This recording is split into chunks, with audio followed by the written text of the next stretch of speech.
Good evening, everybody, and welcome to another Steady Horse Live. I am super excited to be with all of you this evening. As usual, make sure as you jump on in here that you say hello, that you tell us where you're from, and don't forget to stay until the very end because we're going to be doing the selection of the winner of a I Heart My Steady Horse shirt. So super excited to be doing a giveaway this evening. And then typically the way this works is I like to start out with going through some of the questions that various Steady Horse Video Club members have sent in through the course of the week.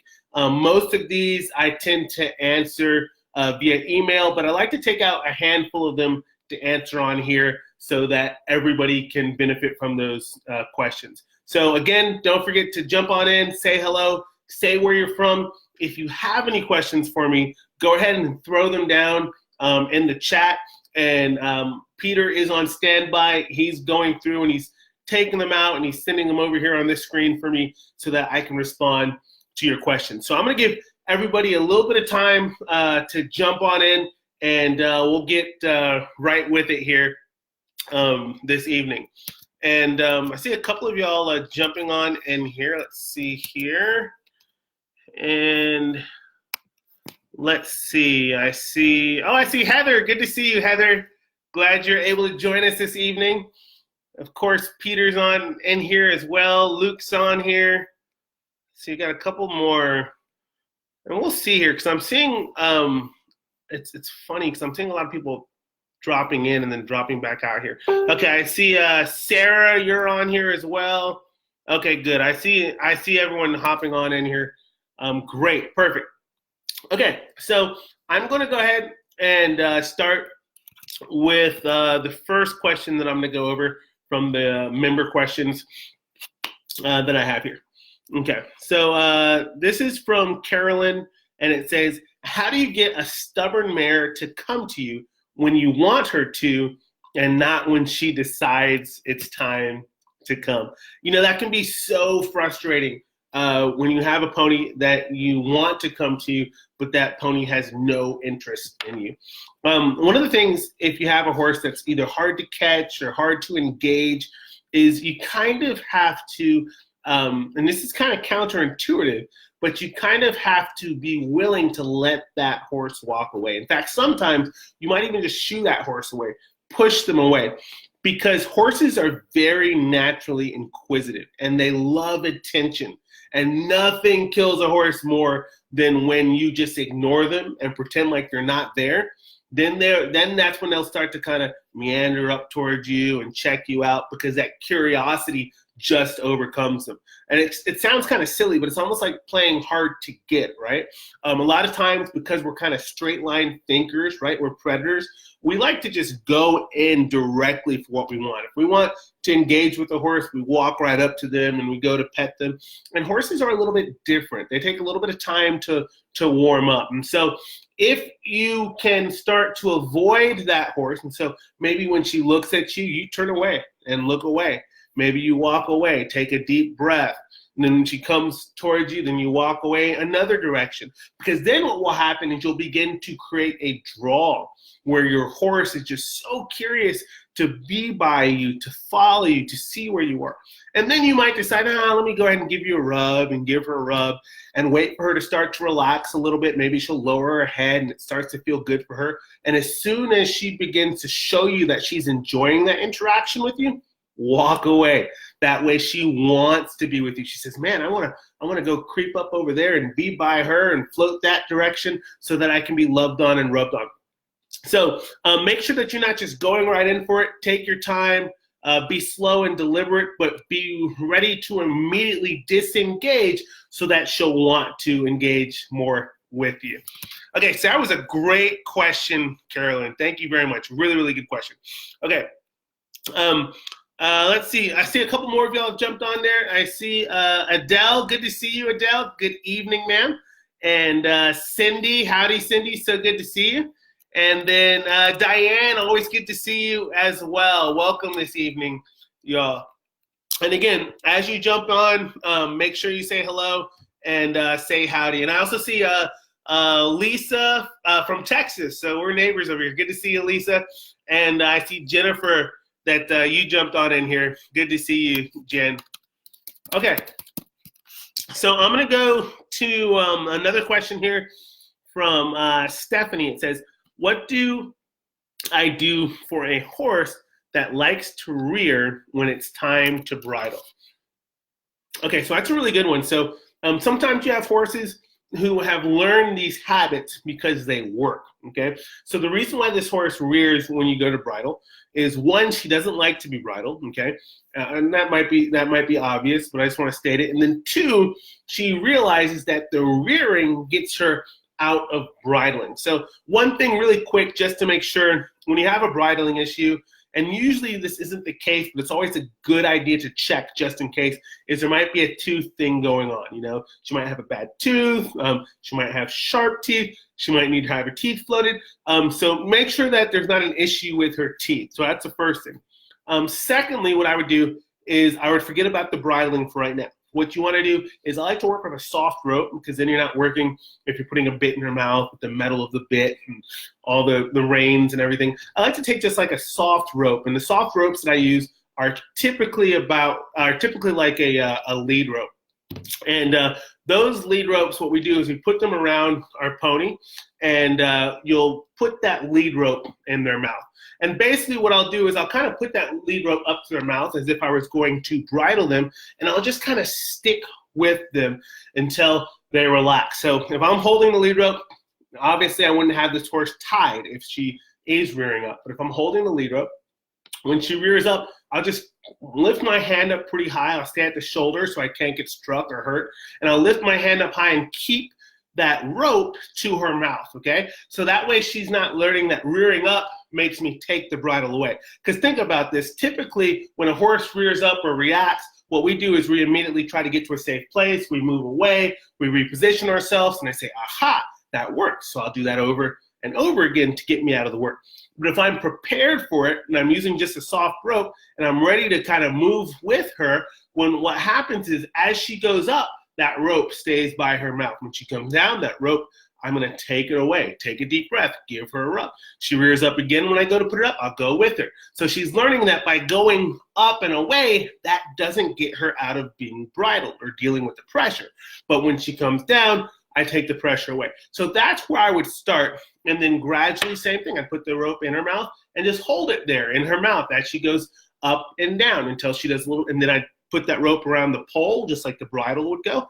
And so you can see how gradually you can get her more accustomed to that. So that's what I do. I take my time, I take it slow with her, and just look for a little bit of progress each time. And you guys are going to do absolutely fantastic. Okay. Let's see. A couple more of you guys on here. I see we got Carrie. Good to see you, Carrie. Good evening, man. We've got Marty. Angela jumped on in here, and we've got Mary Scott. Good to see you, Mary Scott from Louisiana. So glad to have y'all on here this evening. All right, got another one. It's from Tracy Stevens. It says, what works best as a sunscreen for my horse? Okay, so there's a lot of different sunscreens and lotions. I don't know that I would necessarily subscribe to any particular brand, but when it comes to any products with my horses, I absolutely like to use things that don't have harsh chemicals, things that don't have all the harsh parabens and things like that in there.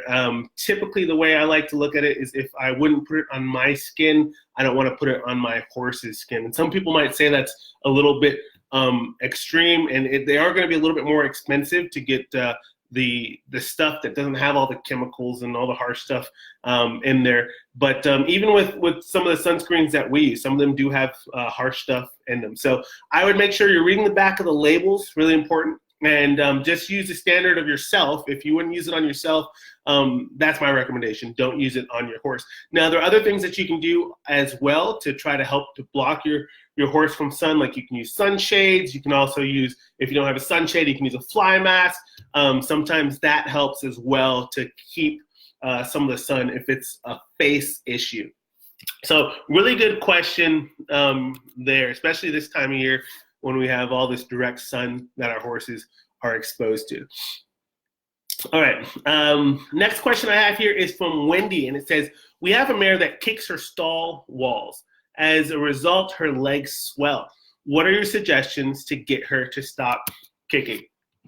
Okay, so this is actually a really interesting one. So if I have a horse, and this can be a horse that kicks out, a horse that paws. Some horses get impatient at feeding time or when there are other horses by them.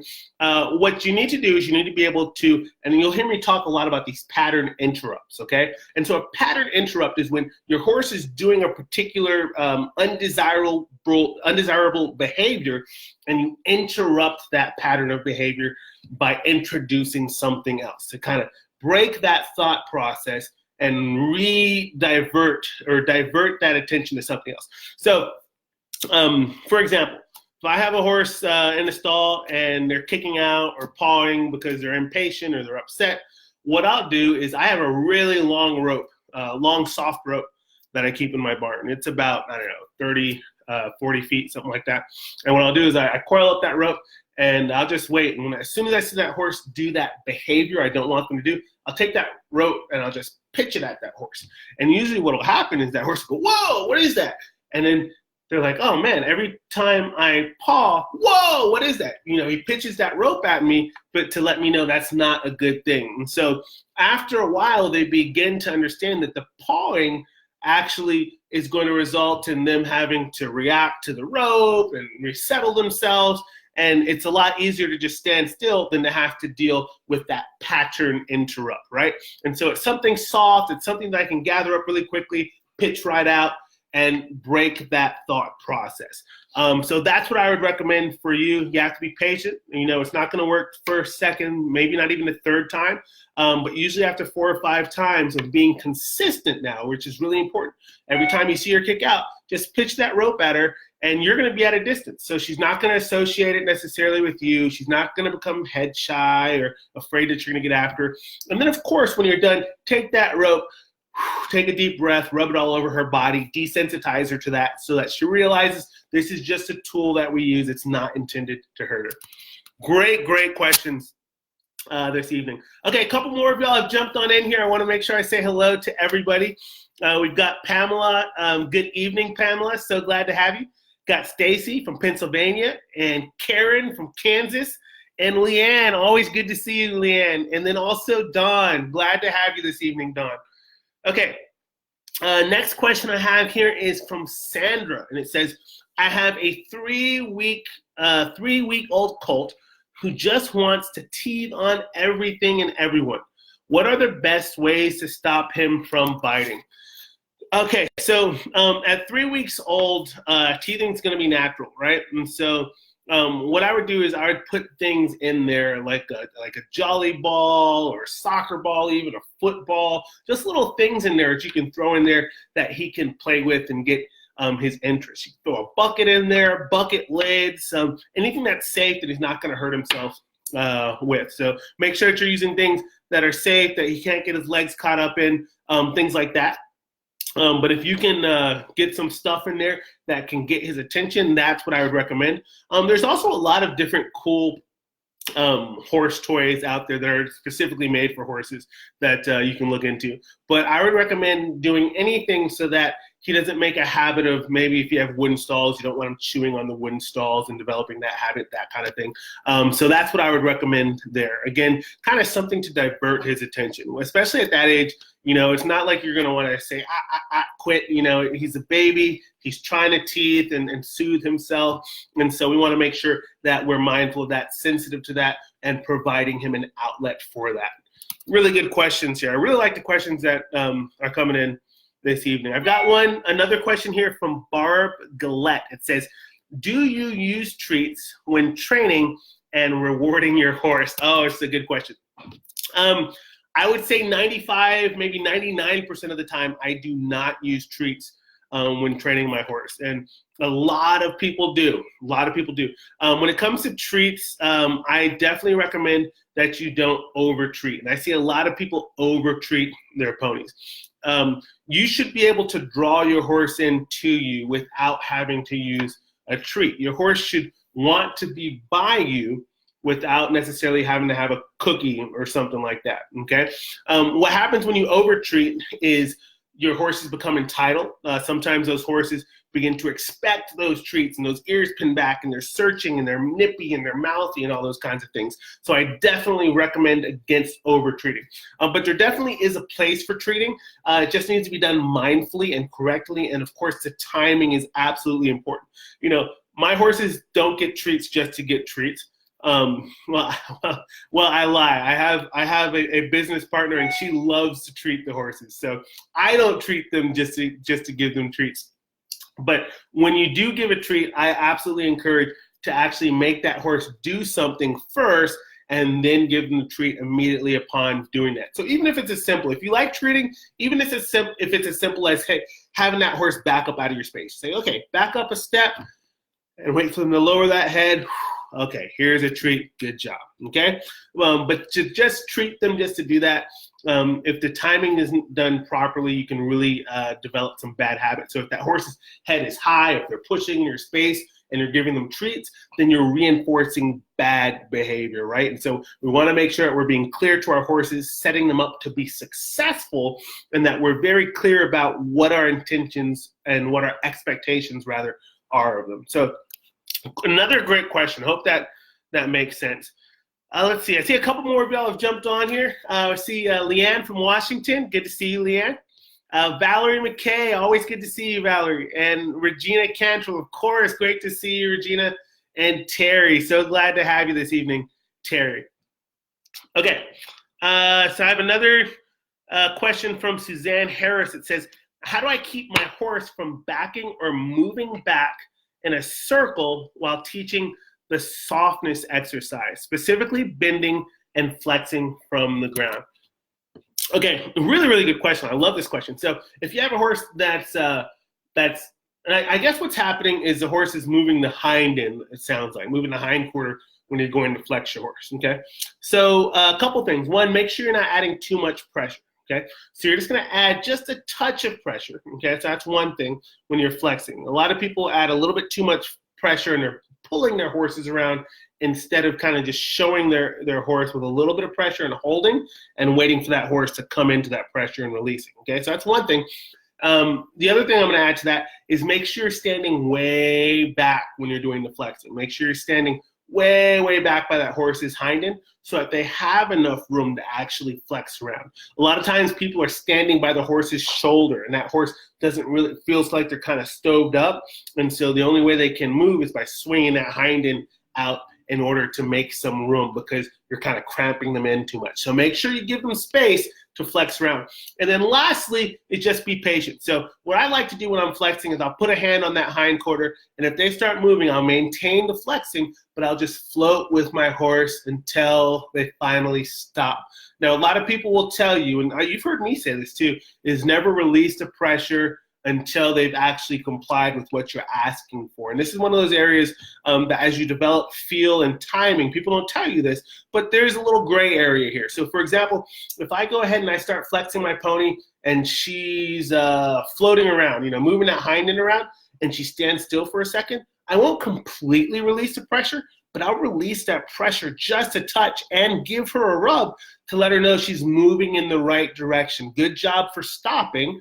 And then my expectation will be after that stop for her to give, and once she gives, I'll release the pressure. Does that make sense? Because it's so important to kind of be sensitive to the fact that these horses are trying and they're trying to communicate and figure out what we're asking of them. And we can't be just so staunch and rigid and tough on them that we don't really give them a chance to kind of figure things out. And so we got to give a little bit here and there in order to kind of help them along the way. So great question, Suzanne. I hope that helps you here.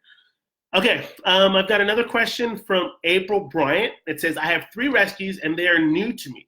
They have a hard time with trust and haltering. Any suggestions? Oh, good. So first of all, thanks for taking in some rescues. That is awesome. Always warms my heart when people are getting rescues because these horses need homes. So thank you so much for that. As far as getting them to be better with haltering and trusting you, one of the things that I recommend is just going out and spending time with them, right? And kind of like I was talking about with the first question that Carolyn asked. She talked about a mare that doesn't like to come to her and only comes on her terms. Is go out and spend a little bit of time with them, pique their curiosity and interest, and then walk away, right? So that way your horse wants to be with you. You really want to develop that draw in your horse. And most people do a really bad job of that draw. We all love our horses, so we go out after them and we're loving and rubbing on them. But it's so important to withdraw and to begin to draw our horses back towards us. So I encourage that.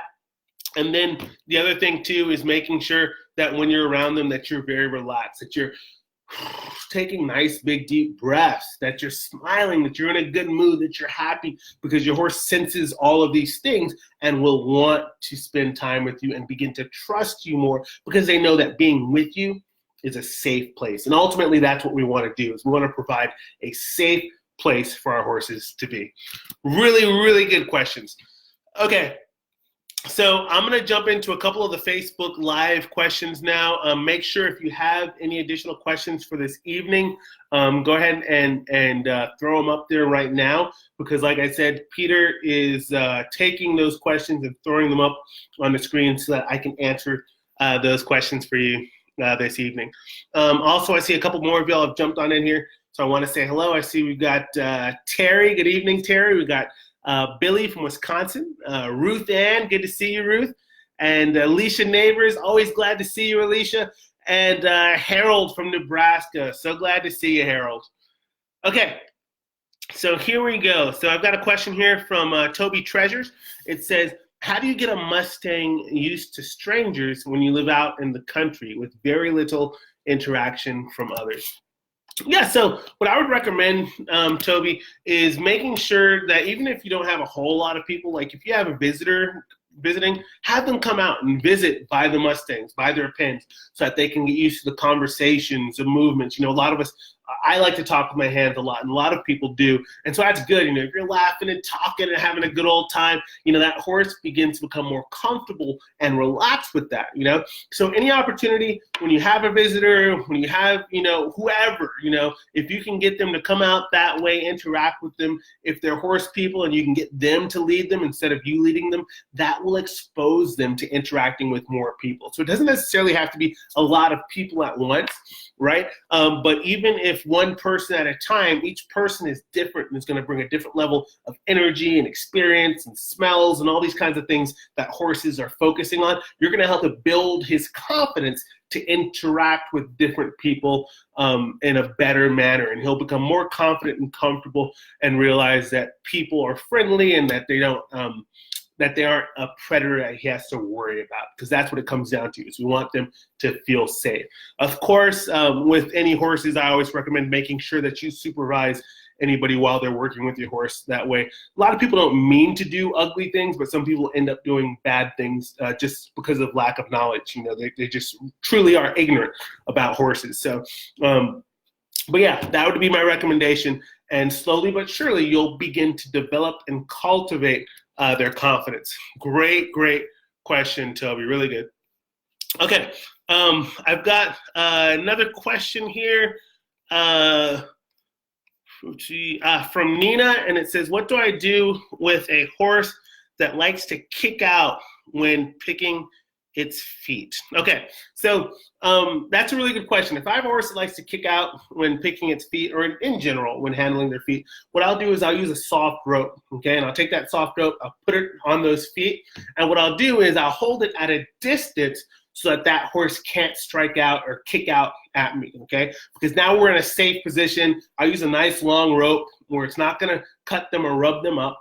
And what I'll do is I'll just pick up that foot with that rope. Now, if when I pick up that feet, they start kicking out and yanking and jerking, I'm not gonna fight with my horse. I'm actually just gonna hold that rope there and wait for my horse to stop kicking and jerking, and then I release the rope, right? So that they learn that the sooner they stand still, the sooner they quit kicking and jerking and carrying on, the sooner I'm going to release the pressure for them. And we all know horses are so smart. They learn so quickly. If we're consistent with that, what will happen is that horse will begin to allow you to pick up and lower that foot quite easily. And I'll generally pull it behind them, in front of them, to the side, get them used to having that foot picked up in a manner of ways. But the key is don't struggle and fight with your horse. What you want to do is lead them to the right decision. So when they make the right decision by standing still, not kicking out, we're going to go ahead and release the pressure, let them know that they did well. And then once they're consistently letting me pick up that foot with the rope, then I'll go back down with my hands and pick up that foot. But taking it nice and slow, being gradual like we do with everything else, that's going to be the key to making sure that you're safe and setting him up to be successful. Really great question. Okay, so this is the last question I'm going to do for this evening, and then we're going to jump right into our weekly prize giveaway. So I'm super excited for that. So this one is from Carrie Howard, and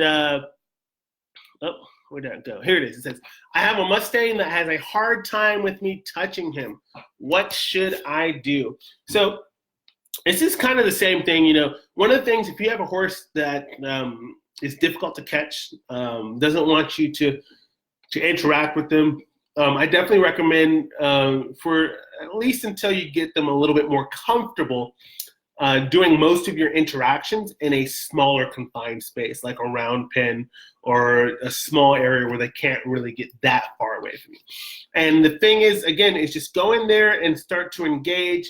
If that horse even looks at you, turn away, right? Walk away. You want to pique their interest and their curiosity and then leave them, because that curiosity is going to get the best of them. They're so inquisitive. They're so curious. It kills them not to know what's going on. So they're eventually going to start to meander closer and closer to you. But the more that you just streamline, think, you go right up to them, you're putting hands on them, horses are turned off by that. But if you kind of engage and withdraw, they're going to begin to draw into you closer and closer and further and further. So it sounds kind of silly, but you got to be a little bit mysterious with your horse. You know, go in there, engage, and just walk away. And once you see that they've started to soften, to relax, to incline towards you, you're going to walk away and help to draw them in towards you.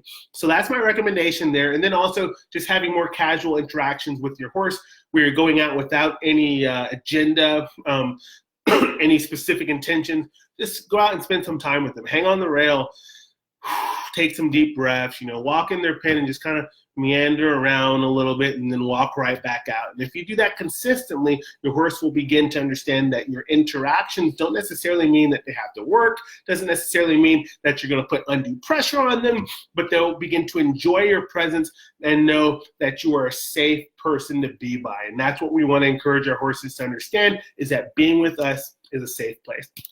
Oh, really good questions this evening. I just want to thank everybody for taking their time out this evening to join us. I see a couple more of y'all have jumped on. I want to make sure I tell you hello. And if I didn't say hello to you, I'm so sorry. I try to catch everybody, but the names come across so quickly. But I see Sheila, that you joined us this evening. Carrie Ann, glad to have you tonight. I see Casey, and I see Mary from West Virginia. So glad to have you all this evening. I'm so grateful for all of the questions that you guys asked. Because they're great questions, and we're all able to benefit and learn and grow together.